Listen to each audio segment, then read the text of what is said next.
Our today's guest is one of the most popular personalities taking the coach's bench today.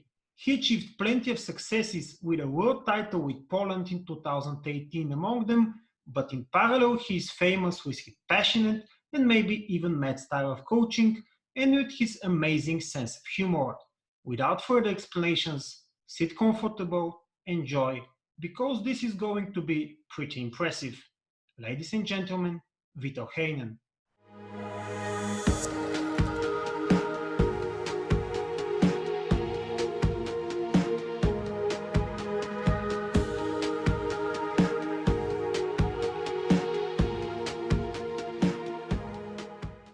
Mr. Okay. Heynen, welcome to First Tempo and thank you for accepting to be our guest. First of all, how are you? How is the situation in Belgium and how do you handle it both personally and as a coach? I mean, I think situation is for almost everybody the same in whole Europe. We have to stay home, sta casa. I don't know how to say it in other languages. I think all people here in Belgium stay home. We are allowed to walk a bit and to bike a bit alone. That's possible. So that's what I'm doing. For me, of course, it's a very strange situation to be back home. It's now 3 weeks. I think it's years ago I was so long in Belgium. So that's a different situation today.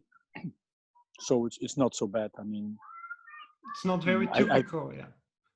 it's not typical, but I become not always, but I cook a lot. So I do different things than I was ever doing before. So yes, for a while I like it. Of course, I start to prefer to go back to volleyball. What did you cook last? We just finished a dish. I made the lasagna with salmon and spinach and zucchini. I was never doing this. All the time I'm like, it's totally new world for me. Even making the most easy thing, yeah, probably most people know how to do that. Is for me, it's a big challenge. Takes me hours. Yeah, but it's funny to see that. Yeah, my kids were eating it. Yeah, sitting around me here. They are alive, so it means it's not so bad, I think. With the lasagna, let's move on to Italy. Did you prepare any training program for home office for the players of Perugia? And how do you think this crisis is going to impact their sporting shape? I think it's yes, we try to keep the players moving without any obligation. It's much more and that's in general I like, we offer the possibility to players to do something. Yeah, and that goes so far that in this moment we built a small fitness center in the house of Atanasevic, so he can train some exercises for knee and legs and so on. I think we offer the service. We try to help the players, so the ones who want to train something can do something, but it's very limited. I think it's not bad for some guys to have some break and to work on some physical problems they had before. But it will take a while. If they are coming back to play volleyball, it will take some time before they can play volleyball again. Let's talk a bit for the Polish national team. Your contract should have lasted until the Olympics game in Tokyo, but they were postponed, as we all know. Are you going to carry on working with Poland after this summer? I don't know. I mean, officially, I don't know because my contract ends, I think, 30 September. I think the president or the Polish Federation and me, we agree that we will find a solution that they will go on with them. I don't want to miss the Olympics, and I think everybody understands that. I think also Polish Federation would like me to go there. So I think we will find a solution to do that. We are talking, but I mean, not only our situation changed, but also the general situation changed with this coronavirus who stops volleyball in whole the world. But I don't see the big problems. We will find in next week some solution how to do that. In the Polish team, you can rely on plenty of high quality players, and maybe you have players for 2 or 3 even equality strong teams. Which is harder, to work with a limited squad of players, or to have to choose from many great players, so you need to leave some of them out of the team? But sorry, but also in Perugia, I have great players. Yeah, yeah. Of course. I cannot say that. Yeah, I think both teams are made with, in my eyes, I'm not going to ask for comparison. players who are the best in the world. And like you said, it's very hard to judge the match Perugia, national team of Poland, what it will give. I think it would be a hell of a match. So both teams have a lot of quality. Like you said, in a club team, you work with 12 players or 14 players all the year. In Poland, I think I was doing some talks with players last week, and then I spoke 26 players. And so I had a conversation with 26 players a bit about the situation, how it's going. So it's a different way. It's much, I mean, in general, the national team, it's easier to make a link with players because you are the whole day together, not only for trainings. And a club is more difficult because the players after training go home. But on the other side, is that in the national team, if you have 26 players, it's also not so easy to make contact with every player. So it's a bit both sides. I think you have to be fair. I like national team, but much more because of playing big competitions. I love to play competitions who are short and very, like World Championship, Olympic Games. In 2 weeks, you decide everything. I like it. I like that idea. So that I like maybe more than a league where you have to play one match a week. I like more that matches are together. That's what more, but that has nothing to do with players, of course. During an interview after winning the world title, you said that in the basis of your success was that you actually made the players having fun. How do you exactly do that? And can you tell me some of your secrets? For example, a funny story that was very helpful in this regard to make the players having fun. I mean, there are no secret stories for that. I think we all you are laughing. I like to laugh. So I think that's the first part, is how you do it. I think I want that my guys enjoy what they are doing. It's good that they have a smile. They can make a joke. We make some exercises where we focus on ball handling, and sometimes they are a bit difficult and people have to laugh with this. I think it's good that this part is there. Once the real training is there, we also train 1 hour with not so much laughing, with focus. But I think they have to enjoy is part fun, part focus. I think, and that's the combination I want. And I think for the Polish team was a different situation than for Perugia. In the Polish team, I think the pressure from outside was very high always, maybe still is. So for the guys, it was much more important to be able to smile. You know, a smile on your face is helping you every day, even in this situation or even in other situations where there's so much pressure for games. So I think I was doing a part. I was working on that players feel a bit more relaxed. Yeah, and I think that we did pretty okay. But to be honest, the second year the Polish team was even better. We had much more fun together in the second year than in the first year. For some time, I have been reading a book for a great person, an Italian, but from Modena, not from Perugia, Enzo Ferrari. And once he said that he likes more the defeats because after them you know what to fix. Reversely, after a win, you don't know what is going wrong. Can you share such a thought? He's completely right. I mean, if you win, you will always miss things. Yeah, you will sometimes see the things not going well, but you miss the real things. If you lose, you have no chance to miss. You have to analyze. But I still don't like losing. I prefer to win. I mean, the challenge is to be before the problem. So if you always can fix small things before you lose, you do a good job. But sometimes losing is part of it. I think also in Perugia we won, I don't know, what was it, 22, 25 matches in a row? You try to postpone always, but sometimes it's coming. After 25 matches you have lost, it's normal. So you can win not because you were stronger, but because your opponent was weaker. Let's say it in that way. I'm looking much more to ourselves always. I'm not so much busy with it's how we play, what we can do. Yeah, and then depends on your players. Like you can predict a bit before the match. Like I want to be playing always good volleyball, not special. And if the other team is better, they are better. But of course, if you coach in teams like Poland and Perugia, who are a very high level team, if they play good, it's not so easy to beat them. Yeah, so there's a different level. But it's always, my concept was always like, accept that you can lose against better teams, no problem. You have to play your level. That's the only thing you can do in life, play your own level.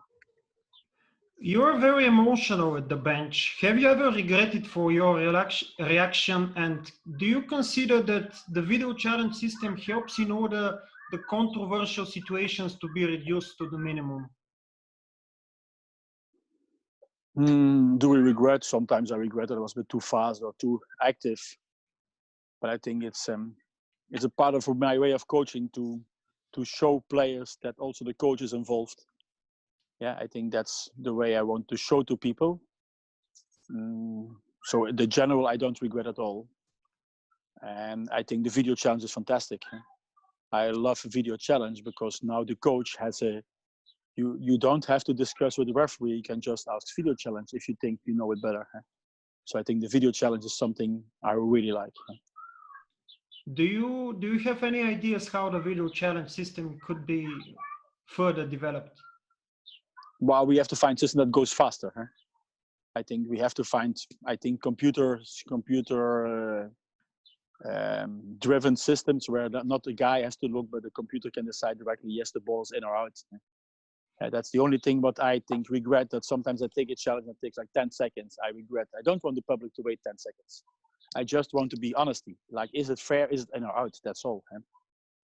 So that's the only thing we have to work on the speed. I think we make a mistake that volleyball has too many breaks.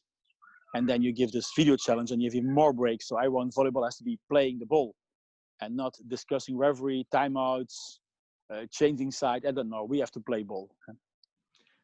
What do you think changed mostly in volleyball since the time you were a player? I don't know. I don't know. I think it's still, we are still in the process, like you see in also in athletics. It's still going faster and faster and harder and harder. So I think,